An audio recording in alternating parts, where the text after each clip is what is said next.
Mark was a 16-year-old boy whose greatest talent seemed to be sleeping. One morning, still buried under messy sheets, he stirred awake only because of the relentless knocking on his door. His mom's voice echoed through the hallway. "Mark, you should be at school." Dragging himself to the door, Mark cracked it open. "I'm not feeling well," he muttered, though in truth, he simply had no desire to go. His mother, covering her nose, pushed the door wide open. She gasped. The room was a disaster. A collection of pizza boxes, old food wrappers, and dirty laundry piled high.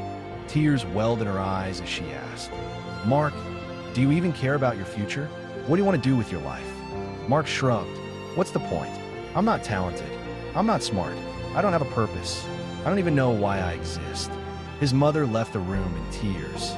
Days later, bored and restless, Mark hopped on a bus to nowhere in particular.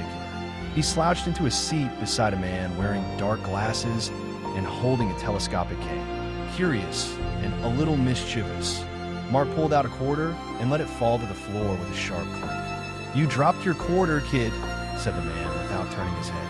Startled, Mark exclaimed, "You're not really blind." He reached to yank off the man's glasses, but the man swiftly caught Mark's hand, removed the glasses himself, and turned his head toward him.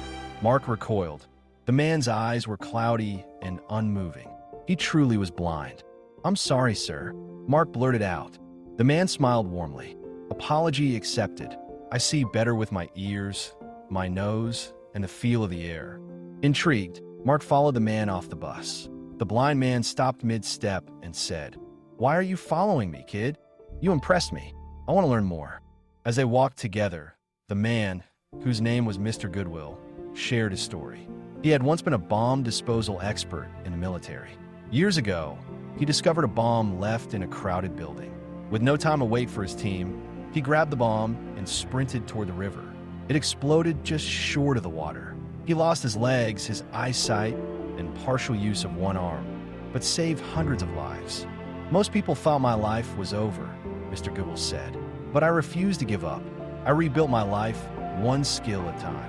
They stopped on a small bridge where mayflies danced above the water. Mr. Goodwill pointed his cane toward them. "The mayfly lives only one day," he said, "but even in a single day, it fulfills its purpose.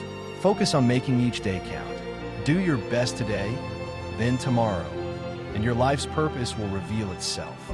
He turned to Mark and added, grinning, "And start by cleaning your room and doing your laundry." Mark blinked in shock. "Wait, how did you know? Did my mom talk to you?" Mr. Goodwill chuckled. "I can smell it from here. You smell like a compost pile mixed with gym socks."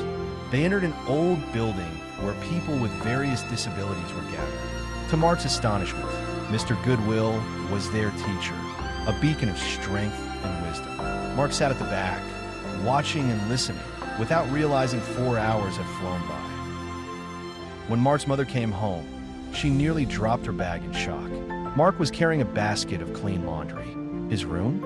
Spotless, fresh-smelling. Years later, Mark excelled in college, earning straight A's. He never forgot Mr. Goodwill. One day, he tried to visit the school, but learned it had closed.